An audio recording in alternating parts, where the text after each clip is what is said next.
The following presentation is a short survey of the basic facts of acute pancreatitis, as well as novelties introduced in curing acute pancreatitis.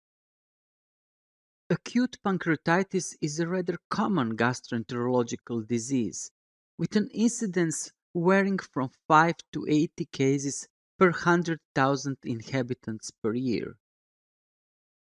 As shown in this slide and proven by many national studies, the incidence of acute pancreatitis differs across Europe, being the highest in the Scandinavian countries, namely Finland. The exact cause is not known, but is probably related to the differences in the patient's genetic traits, social backgrounds, and psychological behavior. The etiology of acute pancreatitis is well defined. Still, in around 10% of patients, the cause cannot be determined, and these cases are categorized as idiopathic. In more than 70% of the patients, acute pancreatitis is caused either by biliary stones or alcohol consumption. In most patients, acute pancreatitis is self-limited, mild to moderate disease. Complications are rare, and death occurs in less than 1% of patients. Unfortunately, in around 20% of patients, acute pancreatitis follows a more severe course, with the development of pancreatic necrosis. In these patients, infected necrosis occurs in 30 to 40% of cases, thus raising the mortality rate up to 30%. In order to understand the pathophysiology of acute pancreatitis, one must understand the physiology of the exocrine pancreas. The basic function of the exocrine pancreas is to synthesize digestive enzymes. Since the only function of the digestive enzymes is to dissolve organic material, proteins, lipids, polysaccharides, nucleic acids, their activation inside the pancreas would lead to pancreatic autodigestion. In order to prevent accidental intrapancreatic digestive enzyme activation, the pancreas has a variety of protective elements. The protective system includes the synthesis of latent enzymatic forms, their storage inside cell vacuoles, their controlled release, and an array of inhibitory factors that serve as the last defense against the spontaneous activation of digestive enzymes. The figure shown here encompasses only a small fraction of the pancreatic protective system, which normally keeps digestive enzymes in the latent form. Although the mechanisms by which acute pancreatitis is initiated are not completely understood, the initiation of the process is marked by a disbalance between protective and destructive factors in favor of the latter, leading to the central pathogenetic mechanism, the conversion of trypsinogen into its active form trypsin.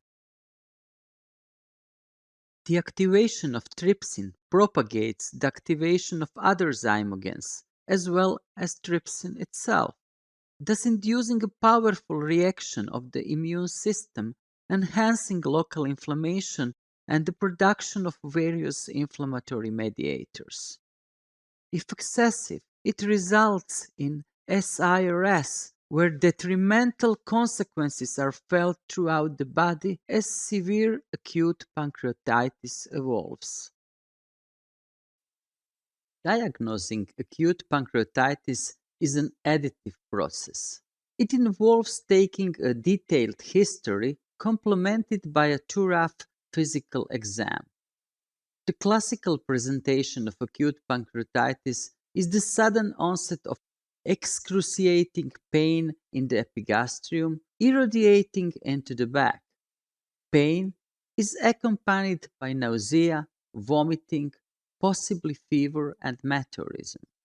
During the physical exam, one can observe a rigid, painful abdomen, changes in blood pressure, dyspnea and tachypnea, followed by cardiovascular and pulmonary insufficiency, as well as fever and disorientation as side effects of systemic inflammatory activation.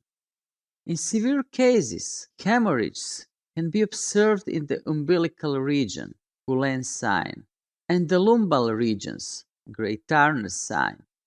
Signs of the underlying cause, acute cholecystitis or chronic alcoholism, can be seen as well. Laboratory tests are the next step in diagnosing acute pancreatitis. Laboratory analysis focuses on enzymes and markers produced by the pancreas itself. Measuring amylase levels in serum and urine is the most commonly used test in everyday practice. A threefold increase over the upper normal limit is suggestive of acute pancreatitis. Unfortunately, amylase is not entirely specific for pancreatitis, as increased values can be also found in salivary gland diseases as well as in some other abdominal diseases. A more specific test for diagnosing acute pancreatitis is determining the levels of lipase in the serum. Again, a threefold increase over the upper normal limit with a typical history indicates acute pancreatitis. Standard tests are also taken and mostly indicate the cause of acute pancreatitis. Other markers exist as well, but due to their high cost, they are rarely used in everyday practice. X-raying the abdomen is the first step in diagnosing acute pancreatitis. It is actually more of a prognostic rather than a diagnostic tool, intending to exclude the perforation of the abdominal organs and the ileus. It can be helpful in determining calcified structures in the pancreas, indicating chronic pancreatitis, or radiopaque gallstones, indicating cholelithiasis as the underlying cause. Since this method does not enable direct visualization of the pancreas, we search for signs of pancreatitis in adjacent organs, namely localized gas in the surrounding bowel veins. By performing an X-ray of the chest, we are searching for complications of acute pancreatitis, the most common being left-sided pleural effusions. In severe pancreatitis, discoid atelectasis and pulmonary infiltrates can form. Probably the most important imaging tool at the onset of acute pancreatitis is transcutaneous ultrasonography. It is inexpensive, easily obtainable, and rather simple to use. The main problem for using this tool is the retroperitoneal position of the pancreas, making it difficult to visualize the organ, especially in obese people. Overlying intestinal gas can pose another problem. Nevertheless, diagnosis can be made in approximately 70% of cases, making transcutaneous ultrasonography a valuable diagnostic tool. Its superior sensitivity to the presence of gallstone makes it an excellent tool in defining the etiology of pancreatitis. Choledocholithiasis can be diagnosed in the same manner. However, the reliability of the method in this case can vary a lot. Computed tomography is the diagnostic mainstay in acute pancreatitis. Unlike previously described methods, CT allows direct and precise visualization of the pancreas and the surrounding tissues. In order to improve the method, intravenous contrast is administered, converting the conventional CT scan into a contrast-enhanced CT scan. contrast-enhanced CT scan is excellent for providing important information on the severity and prognosis of acute pancreatitis. Because unlike ordinary CT, it can distinguish pancreatic necrosis from edema. As mentioned before, pancreatic necrosis is what makes the difference between a mild, self-limited disease and a troublesome, possibly life-threatening condition.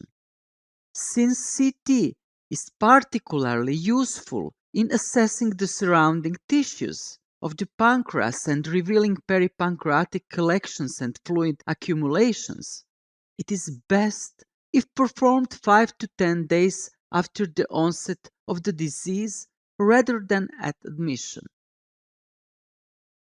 Contrast-enhanced CT is crucial for predicting the probable outcome of acute pancreatitis.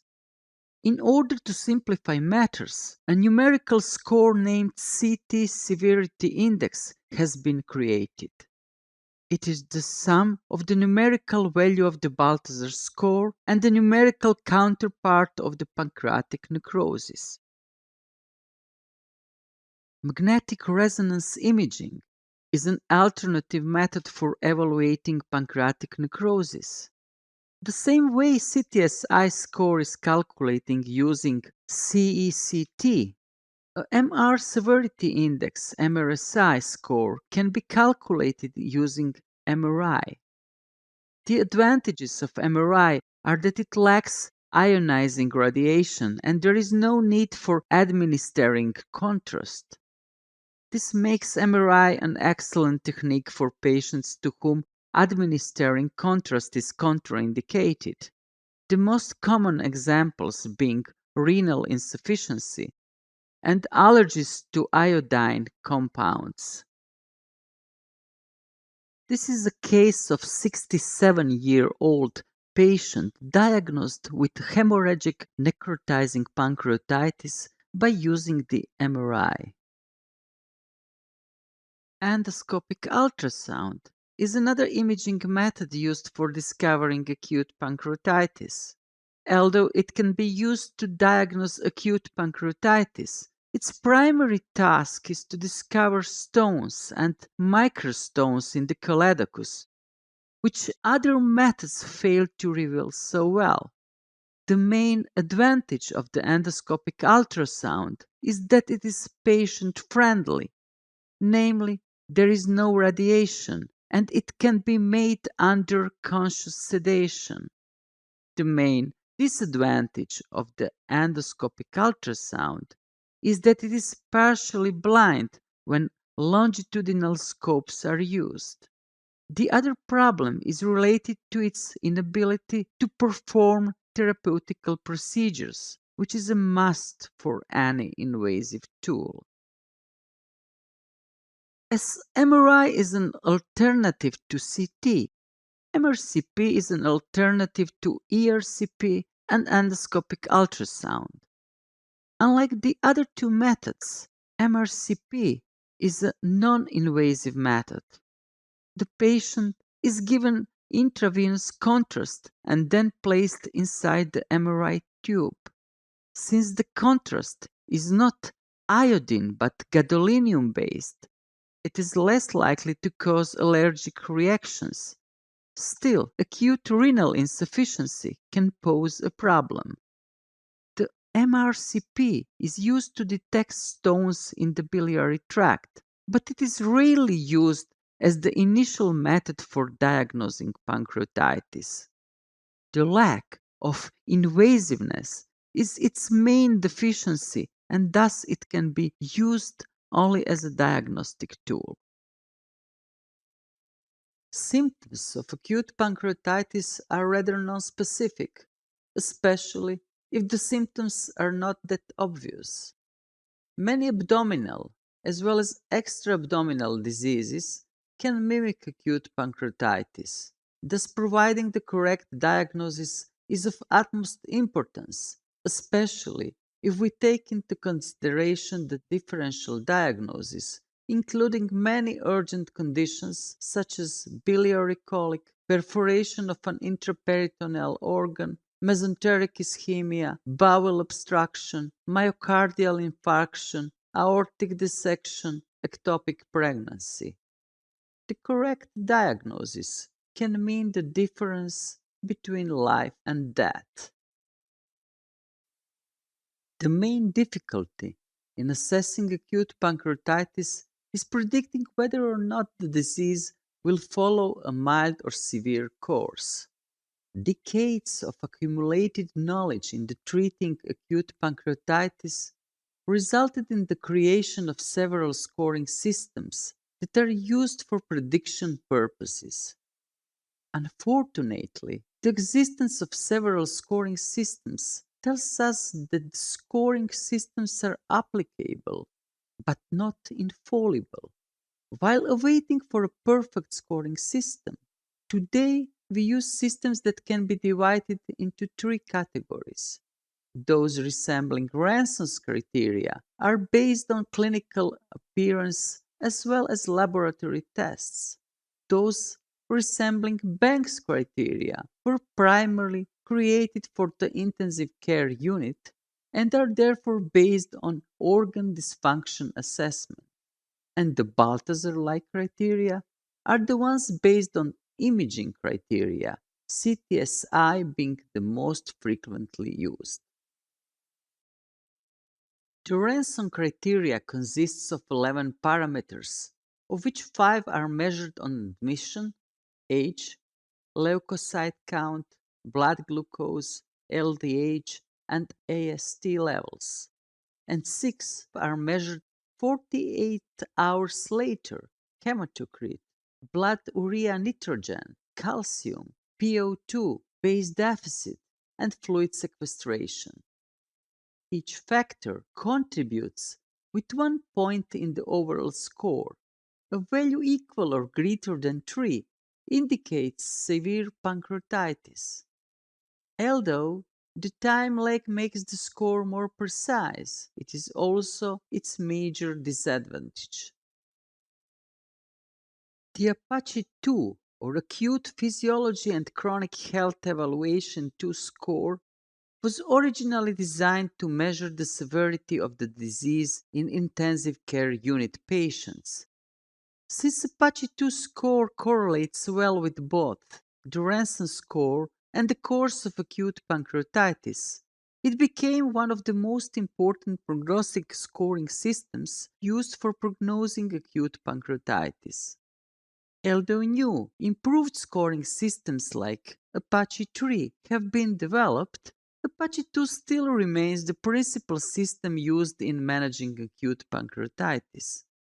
Its major advantages include the ability to calculate the score on admission, as well as the fact that in its calculation it takes into account, besides age, both acute physiologic variables and chronic health problems. On the other hand, it is quite complicated, and the large amount of data needed makes it difficult to calculate it manually. Luckily, computer programs ease this task. Score value of 8 or above indicates development of severe acute pancreatitis. According to the revised version of the Atlanta classification published in 2012, acute pancreatitis is defined by the presence of at least 2 of the following 3 criteria: abdominal pain consistent with acute pancreatitis, elevation of serum lipase or amylase at least 3 times greater than the upper limit of normal, and/or typical morphological changes detected by contrast-enhanced abdominal CT. Disease development can be divided in 2 stages: early and late. The early phase is characterized by an intense inflammatory response and possible organ failure, which can then be followed by the late phase, namely the development of local and possibly infectious complications. Systemic complications include organ failure or the worsening of pre-existing conditions. Systemic inflammatory response, defined by the presence of 2 or more of the shown criteria, is the fundamental mechanism underlying of the development of organ failure.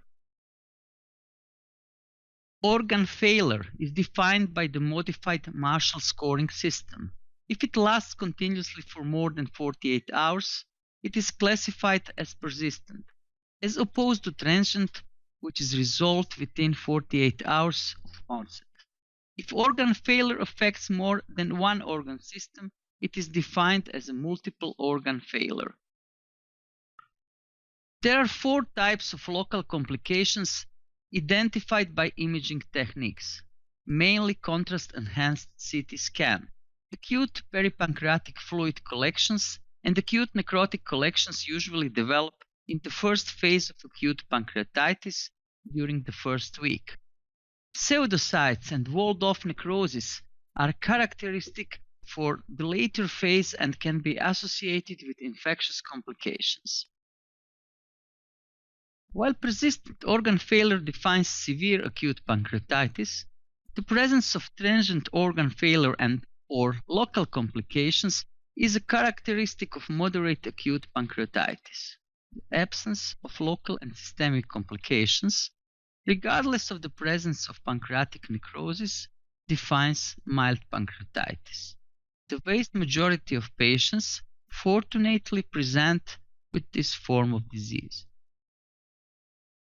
Besides the revised Atlanta classification, other new classification systems have been developed. According to the following determinant-based classification, patients suffering from severe acute pancreatitis who develop infected pancreatic necrosis fall into the 4th severity category named critical acute pancreatitis. The Atlanta 2012 classification and the determinant-based classification accurately stratify acute pancreatitis patients into respective severity subgroups. The clinical outcome, mortality, intra-abdominal hemorrhage, multiple and single organ failure, sepsis, and length of hospital stay, significantly differs according to the subgroup the patient belongs to. The newer classifications perform better than the original version of the Atlanta classification and show a more accurate distinction among illness severity subgroups in predicting clinical outcome. When comparing the newer classifications, the latest Atlanta classification and the determinant-based classification were comparable in predicting mortality, multiple organ failure, and sepsis. Limitations of these classifications certainly exist. The Atlanta 2012 classification does not take into account infectious necrosis, although it clearly increases mortality even in patients without organ failure. On the other hand, the determinant-based classification does not include comorbidities, also a well-known risk factor for increased mortality in acute pancreatitis. What are the possible outcomes of acute pancreatitis? As said before, in most of the cases the mild form resolves itself without any signs of injury, showing complete restitution. In the small number of cases, mild pancreatitis progresses to severe pancreatitis with the formation of local complications like pseudocysts. If there are repeated attacks of acute pancreatitis, pancreatic injury piles up leading to chronic pancreatitis. As Thomas Aquinas said, the soul and the body are one. The same applies to the morphology and the function of an organ. In the case of acute pancreatitis, the inflammation affects not only the physical appearance of the organ, but its function as well. Several authors have measured the level of pancreatic exocrine dysfunction in mild and severe acute pancreatitis. The results were rather predictable, although at the beginning of the disease exocrine dysfunction was similarly high in both mild and severe pancreatitis. As weeks passed by, the function of the pancreas in mild acute pancreatitis started recovering, ending with an approximately 10% dysfunction 12 weeks after onset, while in severe acute pancreatitis, recovery was halted and dysfunction persisted in more than 80% of the cases 12 weeks after onset. Epidemiological studies show that mortality from acute pancreatitis has been diminishing over the past 40 years. Better understanding of the disease, new diagnostic methods, and therapeutic options have all led to dramatic improvement in acute pancreatitis management, resulting in a 3% mortality rate in the last years. Mortality from acute pancreatitis is related to the pathophysiology of the disease. Early mortality occurs within 96 hours of the onset of pancreatitis and is caused by massive activation of the immune system, resulting in SIRS and multi-organ failure. The second peak of mortality occurs 2 to 4 weeks after the onset of pancreatitis and is caused by local complications of the pancreas, infected pancreatic necrosis, which in turn causes continuous bacteremia, ultimately leading to the sepsis and septic shock. Early recognition and treatment of the underlying disease, better recognition of severity signs, improvement in the intensive care unit's care, aggressive treatment of complications, judicious use of antibiotic prophylaxis, and specific nutritional requirements are the main reasons behind mortality decrease over the past 40 years, thus making death a rarity rather than a possibility. After combining clinical assessment, biological markers, and radiological signs in diagnosing acute pancreatitis, the management of acute pancreatitis can begin. As mentioned before, there is a difference in the course of mild and severe pancreatitis. However, the initial treatment is the same. It includes fluid resuscitation, oxygen support, pain relievers, and antiemetics. Current treatment of acute pancreatitis is symptomatic. The idea of creating drugs which would interfere with the development of the disease exists for a long time. However, all specific pharmacological treatment trials thus far conducted yielded no results. You should also know that some drugs like nitrogen oxide, steroids, interleukin 10, and TNF alpha antibody can theoretically influence the course of the disease. We are still waiting for positive clinical trial results. Endoscopic retrograde cholangiopancreatography, or ERCP, is an important method used for detecting and extracting bile stones from the choledochus. Unfortunately, ERCP raises the pressure in pancreatic ducts and can cause pancreatitis. Therefore, frequently asked questions are: do we or not perform ERCP, and when do we perform it?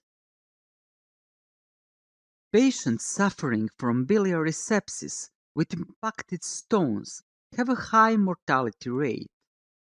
Since impacted stones are the cause of not only acute pancreatitis, but of biliary sepsis as well, biliary sepsis can complicate the course of acute pancreatitis.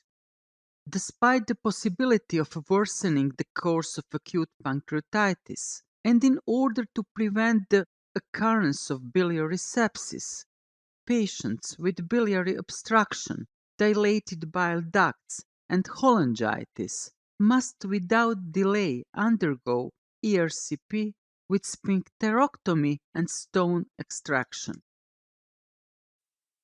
The role of early ERCP in the management of acute pancreatitis with no potential cholangitis was reviewed in a published study. The patients in the study were divided in two groups, those with cholestasis and those without. Patients in both groups were treated either with early ERCP or conservative treatment.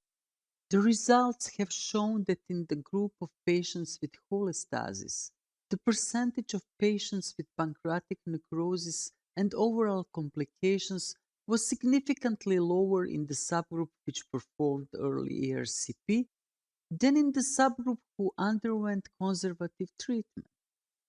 Such statistical differences were not noted in the group of patients without cholestasis. The study implies that early ERCP is not reserved only to patients who have the potential to develop biliary sepsis, but rather to all patients having cholestasis. Another important and perhaps crucial issue in treating acute pancreatitis is nutrition.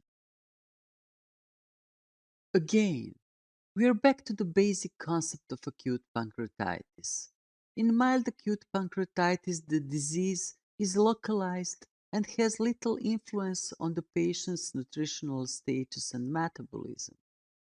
On the other hand, severe acute pancreatitis, especially with its systemic manifestations, increases energy consumption through the activation of immune mediators and causes hypermetabolism with protein catabolism.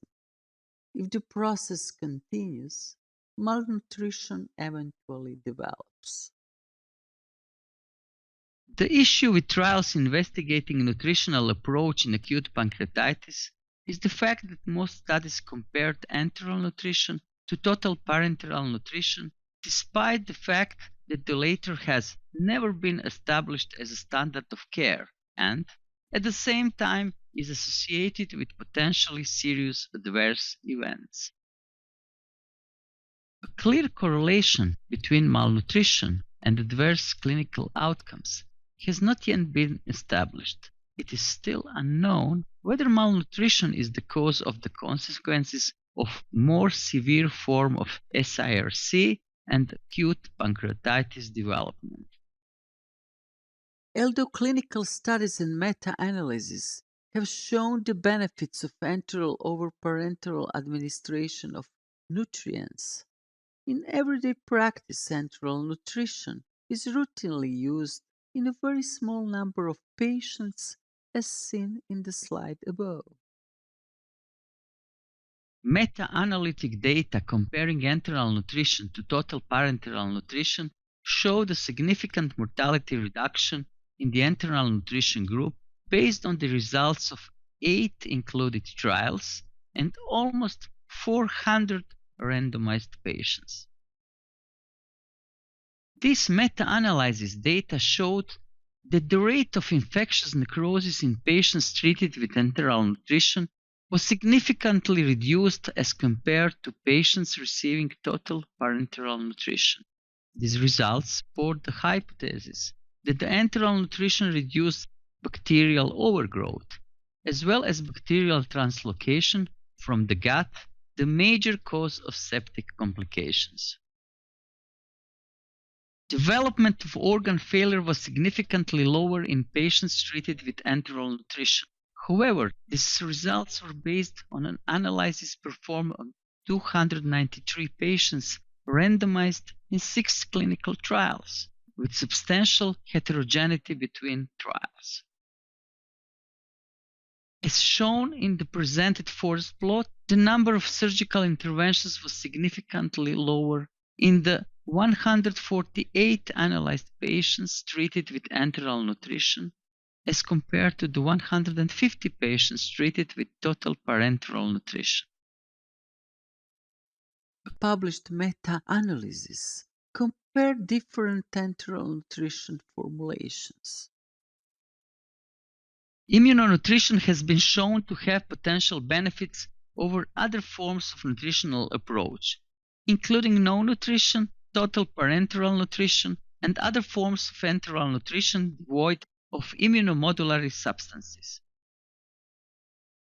Interestingly enough, The study analyzing probiotic prophylaxis in predicted severe acute pancreatitis has shown higher percentage of mortality in patients using probiotics compared to the patients using placebo. Analysis of the studies of the use of probiotics excluding the aforementioned Basel trial as a potentially highly biased study showed that the use of probiotics reduced mortality when compared to the other nutritional approaches. However, caution is still demanded and further research for this assessment is required. The advantages of enteral nutrition over total parenteral nutrition have been established. There is a probable benefit of using enteral nutrition compared to no nutritional support. However, specific studies comparing these two types of nutritional treatment are still lacking. There is insufficient evidence to support specific enteral nutrition in treating acute pancreatitis. The benefit of enteral nutrition over no nutritional support is actually based on the results of only 4 trials that included 511 patients, where 2 of the included trials reported no events. Recently, a Dutch multicenter trial investigated the use of early enteral nutrition versus on-demand delayed enteral nutrition. Enteral feeding was started within the first 24 hours of admission in the first group, while the second group initiated an oral diet after the first 72 hours. For enteral feeding was starting on demand if oral diet was not tolerated. The results showed no significant difference in any of the clinical outcomes, regardless of the fact whether the patient received early enteral feeding or not. Data were similar when comparing the infection rate, the mortality rate, the rate of necrotizing pancreatitis, and the need for intensive care unit admission. No differences were shown in different nutritional variables, such as the need for nasoenteric tube feeding, the need for parenteral nutrition, complications related to the feeding tube, as well as adverse gastrointestinal events associated with tolerance of enteral nutrition. One of the most controversial questions raised in acute pancreatitis management is the use of antibiotic prophylaxis. When considering antibiotic prophylaxis, one should note that only a small number of antibiotics can penetrate the pancreatic tissue in order to reach therapeutic levels. These antibiotics must be capable of obliterating bowel bacteria, as these bacteria translocate into the peritoneal cavity and infect the necrotic pancreatic tissue. On the other hand, the non-specificity of antibiotic action means that good bacteria are killed as well, making the fungi, predominantly Candida species, infection a rather common threat. The role of antibiotic prophylaxis is validated when we have in mind that patients developing necrotizing pancreatitis, that is necrosis spanning over more than 30% of the pancreas, have a 40 to 50 chance of acquiring infection. As infected necrosis is the leading cause of death in the late stage of the disease, the question of introducing antibiotic prophylaxis becomes even more important. The meta-analysis study that assessed the effects of prophylactic antibiotic treatment showed that there is a lower incidence of infected pancreatic necrosis in the patients who were prophylactically treated with antibiotics, 17.8%, in comparison with the control group, 22.9%. However, the difference was not statistically significant. Based on the Cochrane systematic review of 403 patients randomized in 7 trials, the prophylactic use of different antibiotics in patients with severe acute pancreatitis showed no significant effect on mortality. Based on the same number of patients, the use of antibiotics did not confer any significant benefit in reducing the rate of infected pancreatic necrosis. When performing subgroup analysis of trials evaluating only the use of imipenem in patients with acute pancreatitis, a significant reduction of infectious pancreatic necrosis was noted, suggesting potential benefits of imipenem over other types of antibiotics. However, these results are based on a subgroup analysis of only 160 patients randomized in 3 trials. Therefore, further investigations are required. The performed meta-analyses have several limitations, which influence the results. The included trials are mostly underpowered. There are substantial differences between trials regarding the inclusion criteria, the analyzed endpoints, as well as the use of concomitant treatment in patients' management. As noted before, infected necrosis is the most important complication in patients with severe acute pancreatitis. In the following slides, we will discuss treatment. Why it is so important to treat infected pancreatic necrosis? Pancreatic necrosis is the most devastating complication of acute pancreatitis. It occurs in 1 to 10% of acute pancreatitis patients and accounts for almost 80% of all deaths from acute pancreatitis. As noted before, the rest is caused by SIRS in the early stage of the disease. A positive culture is the gold standard for diagnosing infected pancreatic necrosis. Since the infection is in the pancreas, tissue may be obtained by ultrasound or CT-guided fine needle aspiration.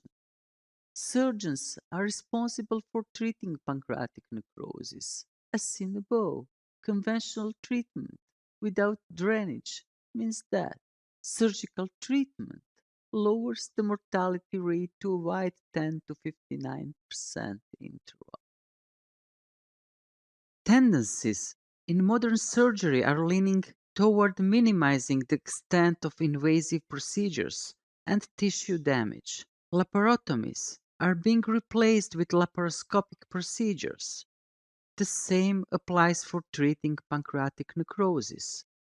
Nowadays, many minimally invasive techniques have been developed, and these include percutaneous interventional drainage, endoscopic approach, laparoscopic debridement, and retroperitoneal approach.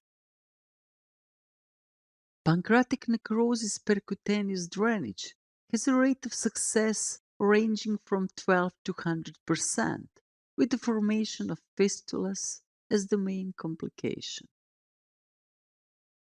Another approach in the treating pancreatic necrosis involves endoscopic therapy. This therapy has become quite popular since the physician performing the procedure is a gastroenterologist rather than a surgeon. In studies published up to now, the use of the method was successful in more than 80% of patients. However, as always, there is a risk of complications, namely bleeding, perforation of the cyst wall, and infections. The number of laparoscopic treatments performed has significantly increased over the past years. Again, the success rate was over 80%, with bleeding and infections being the most common complications. The success of retroperitoneal approach for pancreatic necrosis ranges from 66 up to 90% with a relatively low mortality rate. In addition to laparoscopic techniques, standard surgical necrosectomy techniques are still used. These are based on open necrosectomy with either open packing and planned laparotomy. planned laparotomy, staged and repeated lavage, continuous lavage of the lesser sac and retroperitoneum, or closed packing. The most commonly used technique is open necrosectomy with closed continuous lavage of the lesser sac and retroperitoneum, since it seems to have the lowest mortality rate. The timing of surgery in acute pancreatitis is still a controversial issue. Sufficient data supporting early, within 14 days, or late surgery after 14 days, have not been collected yet. However, the facts are that surgical procedures performed within 48 hours after the onset of gallstone pancreatitis are linked to a higher mortality rate, as well as that patients who suffer from gallstone pancreatitis have a 63% chance recurrence of acute pancreatitis, making the issue even more important. The only urgent indication for surgery in acute pancreatitis, as mentioned before, is infected pancreatic necrosis proven by fine needle aspiration. Fulminant acute pancreatitis is a condition in which, despite intensive care treatment, organ dysfunction is present within 72 hours after the onset of symptoms. As shown in the table, the worst scenario is to perform surgery in the period 72 hours after the onset of symptoms, since the mortality rate in this group reached a staggering 88%. Patients who were treated either conservatively or with early surgery within 72 hours after onset had a much better outcome. The outcome leaned in favor of the early surgical treatment, but the difference between the latter two groups was statistically insignificant. Many of the patients with severe acute pancreatitis also suffer from intra-abdominal hypertension and abdominal compartment syndrome. As these topics are novel and were not present during creation of the Atlanta classification, their definitions are not well defined. As seen in the table, the broad definition of intra-abdominal hypertension would include intra-abdominal pressure above 15 millimeters mercury. In the published studies, the definition of acute compartment syndrome is even vaguer, mostly including intra-abdominal pressure above 20 millimeters mercury plus organ dysfunction. Patients with acute compartment syndrome have many additional complications compared to patients with normal intra-abdominal pressure. Because of the reasons mentioned in the previous slide, it is imperative to keep intra-abdominal pressure in the normal physiological range. To achieve this, one can apply conventional therapy, non-surgical and surgical procedures. The basic step, conventional therapy, includes judicious use of sodium chloride, albumin, and colloid solution administration. The non-surgical procedures which are used to keep intra-abdominal pressure low include the application of nasogastric tube, percutaneous ascites drainage, and hemodialysis.